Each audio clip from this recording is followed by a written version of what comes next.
few years ago, I moved to a small rural community. I grew up in a fairly large city and was never one for that kind of life. It was loud and chaotic all the time. As soon as I was old enough and could afford it on my own, I moved away.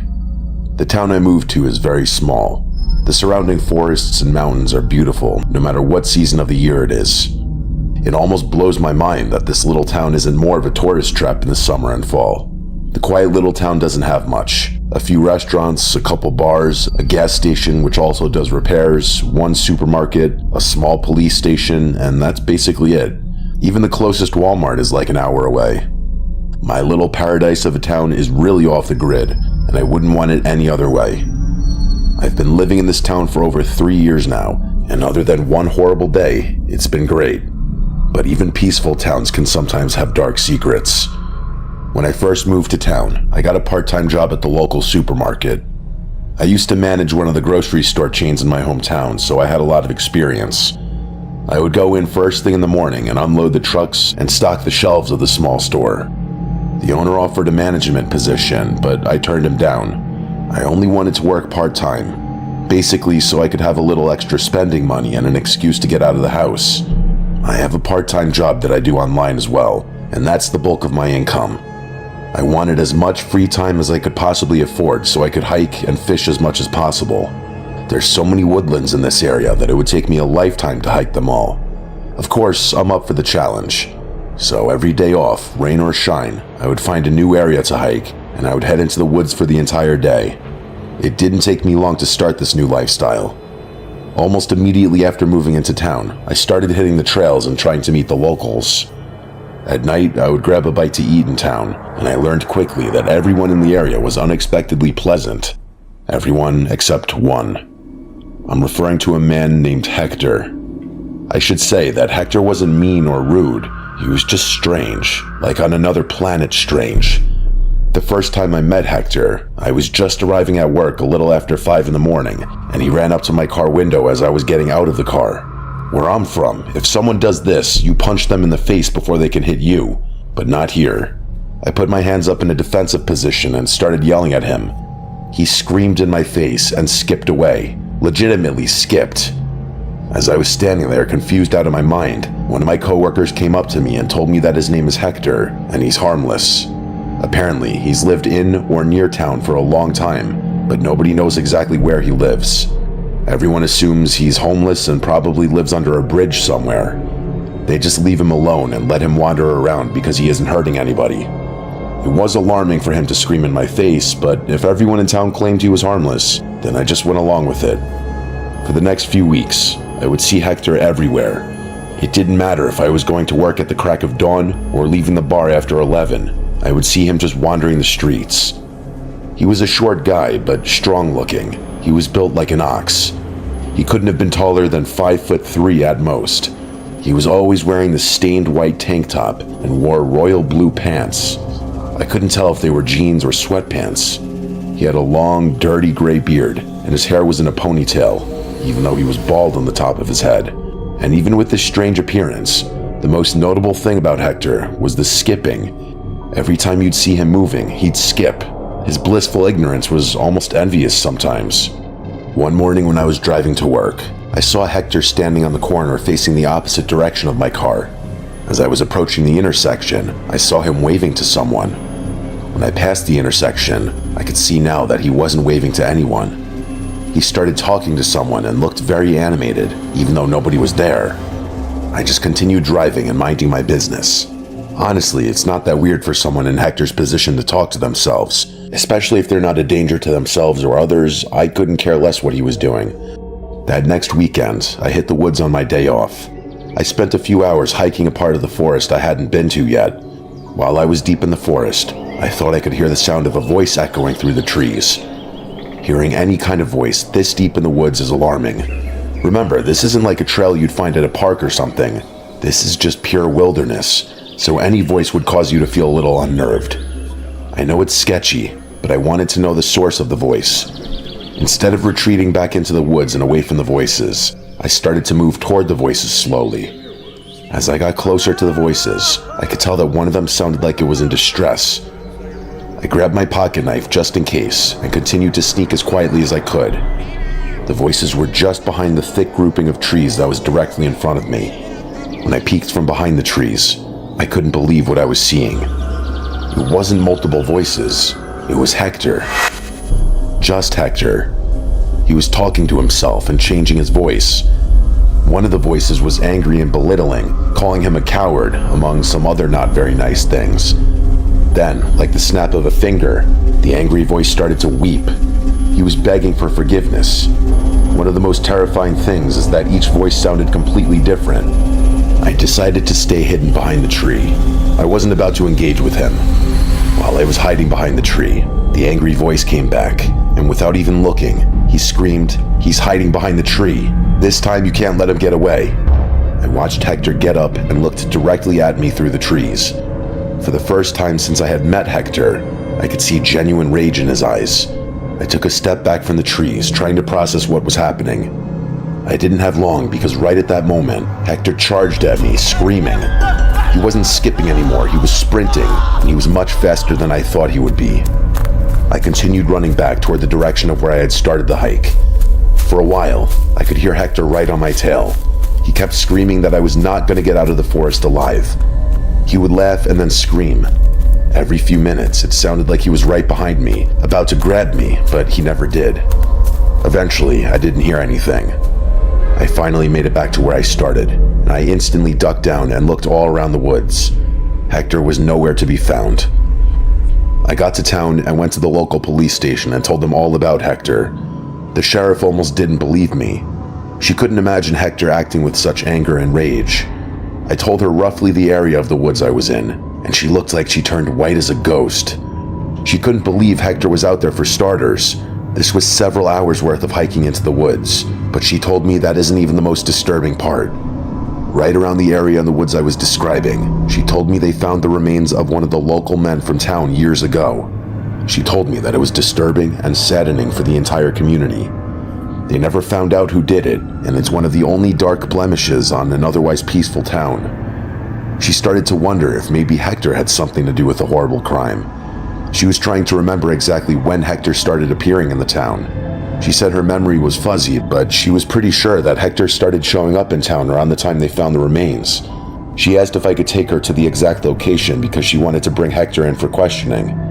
At the very least, she wanted to know why he attacked me and if it was safe for him to still be wandering around. We basically ran to the area in the woods, but Hector was gone. Our sheriff, who is now retired, started to get emotional because this was almost the exact same spot they found the remains all those years ago.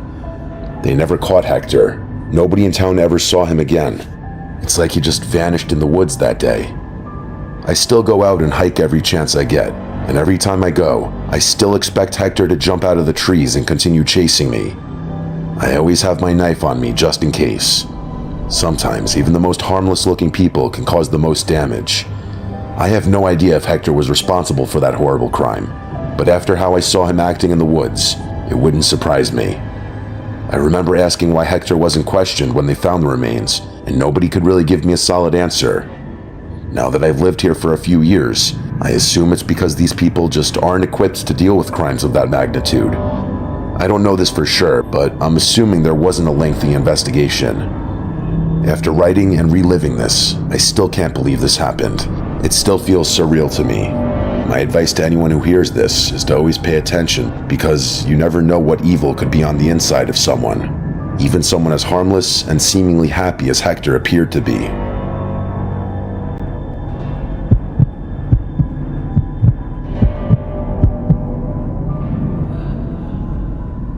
I'm writing this story while it's still fresh in my head.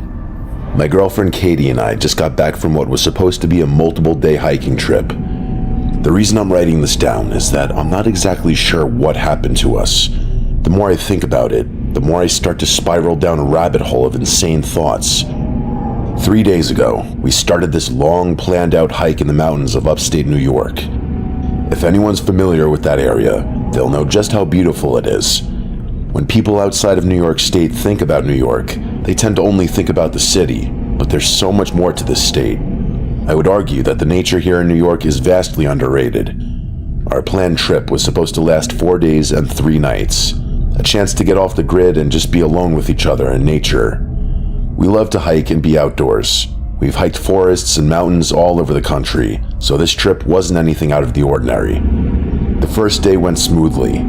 Other than some patches of rain, we didn't have any other issues. We set up a tent, ate some food, and turned in for bed so we could get an early start on our hike tomorrow morning. During the night, I woke up and noticed that Katie was sitting up. She looked scared, which is out of character for her. I asked her if she was okay, and she sort of tripped over her words at first. Eventually, she got the words out. She told me that she heard something outside the tent, something that freaked her out. Initially, I thought it could have been an animal like a deer because they're everywhere up here, but that wouldn't have caused her to be as freaked out as she was. I told her I'd take a look, and as I reached for the zipper inside the tent, she gasped and grabbed my hand. She begged me not to open it. I still had my hand on the zipper, looking at Katie, trying to figure out what could have scared her this much. My thought at the time was that she might have had a bad dream and was still in that half-dream state. While I was contemplating what to do next, I watched Katie freeze. This time, I heard it as well. Outside the tent, I swear I could hear someone walking around. We both sat quietly and listened to the footsteps walking around outside. The way the footsteps sounded, it was clearly not an animal. Whoever was outside just kept walking around the tent. Every couple of minutes, the person would giggle. She had a high-pitched laugh. Neither one of us had any idea what to do. It may have been stupid, but we decided our best course of action was just to stay put until dawn and hope that whoever was outside the tent was gone. I'm not sure exactly how long she was outside the tent, but eventually, the sound of her walking around stopped. For a few hours, we heard nothing except the quiet forest. Usually, this sound is our favorite thing in the world, but on that night, the quiet forest had us on edge. At dawn, I slowly left the tent. Thankfully, we were alone. I felt relief for about 5 seconds. As soon as I fully left the tent, I noticed that there were strange rocks all over our little campsite. Rocks I know were not there the night before. These rocks were also stacked and arranged strangely. Katie was ready to pack up and go home, but the idiot that I am convinced her to keep going ahead with our planned hike. The events of the previous night were horrible, but I was confident that it had to be someone messing with us. I couldn't come up with any other rational explanation. The entire day, Katie kept looking over her shoulder. She was convinced we were being followed. Every time I would stop and look around, I wouldn't see anything. We only hiked for half the day. Katie was all done, and I didn't blame her.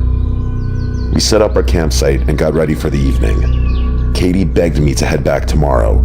If we left at dawn and basically jogged, we could most likely cover all the ground from the last day and a half. The whole point of these hikes is to enjoy them, and she was not enjoying herself. That night, I was sure she wasn't going to be able to sleep. I was wrong. She must have been exhausted. She passed out as soon as her head hit the pillow. It took me a while, but I finally started to get sleepy. Just as I was about to fall asleep, I could hear someone whisper. It jolted me awake. I looked next to me in the tent to see if Katie was awake. I thought that maybe she whispered something to me, but she was still out like a light. Then I heard the whisper again. It was a soft female voice, and she said, "Come outside, Artie." I couldn't believe I just heard my name. Then a different woman's voice said, "Yeah, Artie, please come outside, we're waiting." I didn't react. I didn't do anything except sit completely still. Katie was still asleep, and I didn't know if I should wake her up and cause a panic, or just ignore this like the previous night. They didn't whisper anymore, but I could hear them running around the tent. It wasn't like the previous night when they were walking. They were for sure running now. To make things worse, while they were running, they started to laugh uncontrollably. These high-pitched laughs were the worst thing I've ever heard. It was like they were cackling. During the laughing, one of the voices got much deeper and louder, and she shouted, "Come outside now." With the loud voices and all the activity outside the tent, Katie was now awake. She instantly panicked and wanted to know what was going on. I can't imagine how disoriented she must have been, waking up to screaming and laughing outside the tent. I didn't even have a few seconds to explain to her what was going on, because these women outside started messing with the tent, almost like they kept leaning into the sides of it. Then they would try pulling the tent, and somehow they'd actually move us a little bit. During all this chaos, the women outside continued to laugh. I have to admit, I had no idea what to do. This was way beyond anything I'd ever dealt with.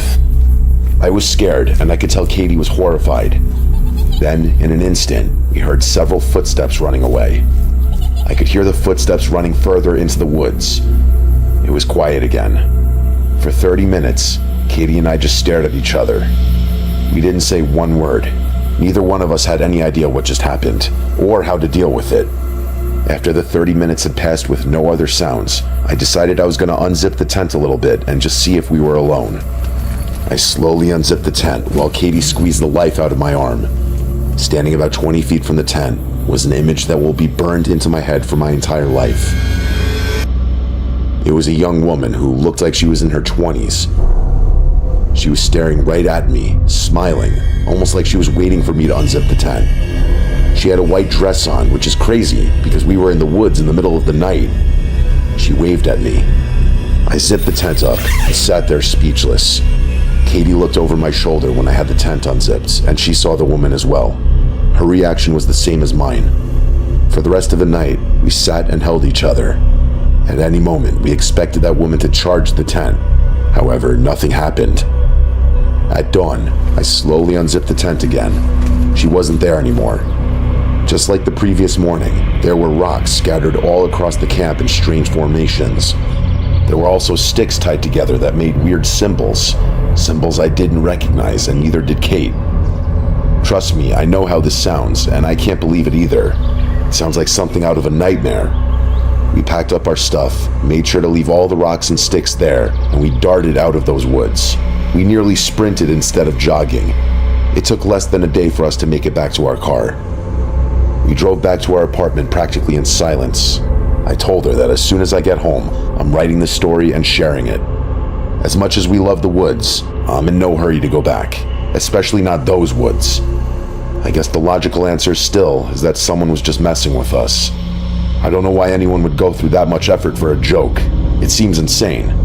Any other conclusion I come to makes me question everything I know. This felt sinister. I mean, how the hell did she know my name? I hope we can move past this. It makes me think maybe monsters really do exist.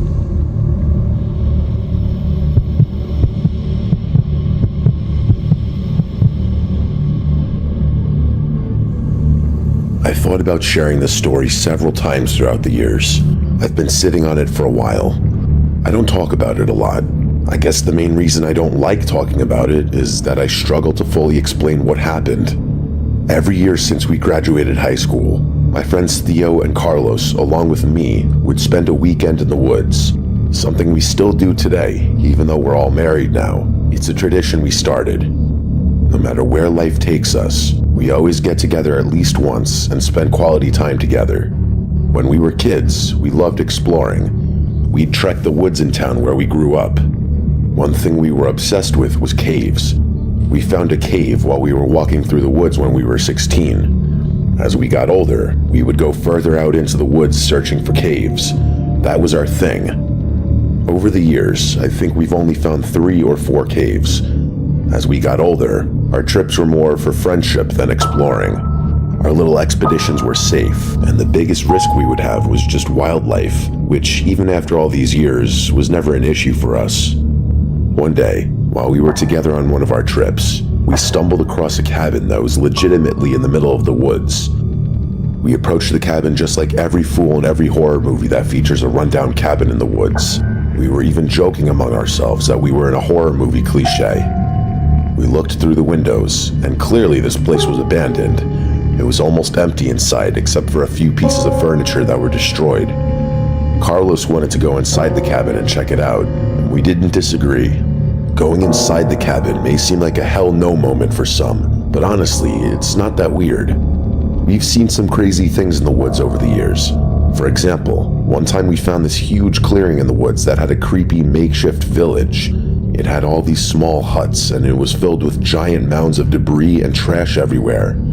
It was scary at first. We found out after that it was once living quarters for residents of a traveling circus that was in the area for a while, way back in the day. So needless to say, there is weird stuff in the woods. A clearly abandoned cabin is far from something that would send me running. It's just more unexpected than anything else. We loved it when we would find something weird like this.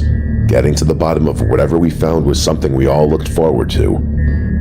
As we walked inside the cabin, I had already started to ask myself questions.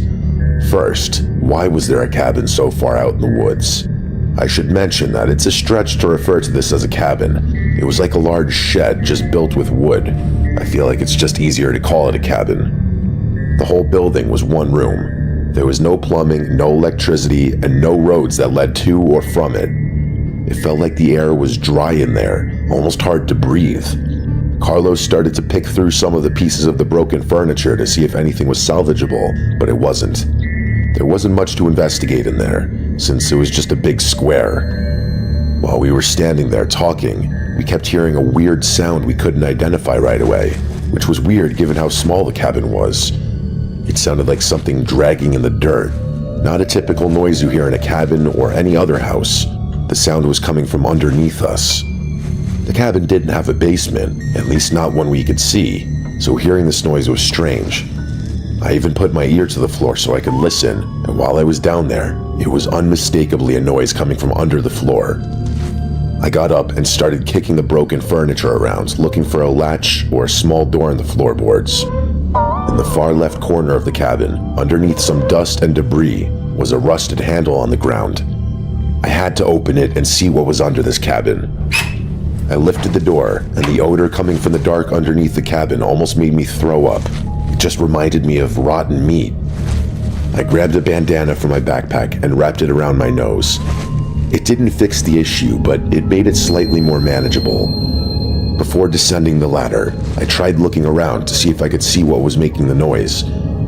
It was too dark to see anything, but the noise was louder, and I could say with 100% certainty that the noise was for sure coming from down there. As I went down the ladder, the first thing I noticed was how unnaturally cold it was down there. It was like that cold feeling of being in a basement, but way worse. I used my flashlight and looked around the dark room. The ground was stones, and the only other thing I could see was two giant structural beams on each side of the room. Carlos and Theo asked if I saw what was making the noise, and before I told them no, I got a different answer. Limping from behind one of the structural beams was a normal-looking guy. He had a green t-shirt with a pair of jeans. He was clean-shaven with dark hair that was on the messy side. As soon as he limped past the beam, I yelped. It startled me so bad that I couldn't even scream properly. But the man didn't acknowledge me at all. He just kept limping from the left side of the room to the right side. He was dragging his right foot on the ground. That was the sound we heard before finding the dark room. The man didn't seem well, even though he wasn't that old. Not only was he limping and dragging his foot, but he was also breathing heavily. I shouted to the man, asking if he was okay. I could hear Carlos yelling at me to shut up and leave him alone. Theo came halfway down the ladder, saw the man limping, and went right back up. I don't blame him. After I shouted a few times, asking if he was okay, he still didn't even acknowledge my existence. I moved a little closer to him, and I noticed that he was mumbling something under his breath. Whatever he was saying, it was clearly not English, although I'm not a linguistics expert.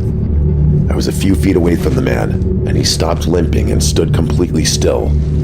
He turned just his head to look at me. Then he turned the rest of his body. After that, he didn't move. He wasn't mumbling anymore, and he wasn't breathing heavy either. I started to slowly back away and head back toward the ladder. The entire time, he didn't move a muscle. I grabbed the ladder, and when I did, the man took a step toward me, just one single step, and then he stopped again. Everything about this was terrible. I climbed up the ladder as fast as I could. I told Carlos and Theo we needed to leave. Whoever was down there was not well, and I was pretty sure he could have been dangerous. We looked down the ladder one last time, and standing at the base of the ladder, staring directly up at us, was the man. He wasn't moving, but he did have one hand on the ladder like he was thinking about climbing up. I'll never forget those horrible, lifeless eyes staring directly at us. We all ran out of the cabin. We just kept running. I remember thinking maybe this guy was in trouble and we just left him, but that thought didn't really last long. I can't articulate and explain why this felt wrong, but it just did.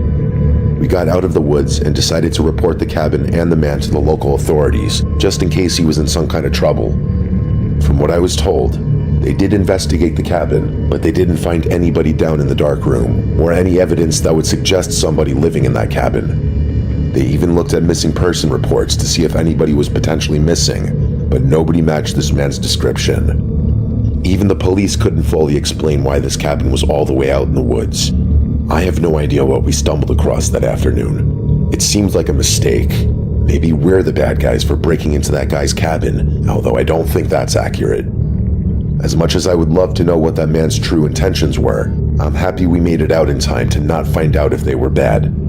My gut tells me we came across something evil, but my brain tells me that can't be true. We still get together every year to hike, but we're even more careful now. I promise you this, if we ever stumble across another cabin in the middle of the woods, I'm gonna run as fast as I can in the opposite direction so I never experience anything like this again.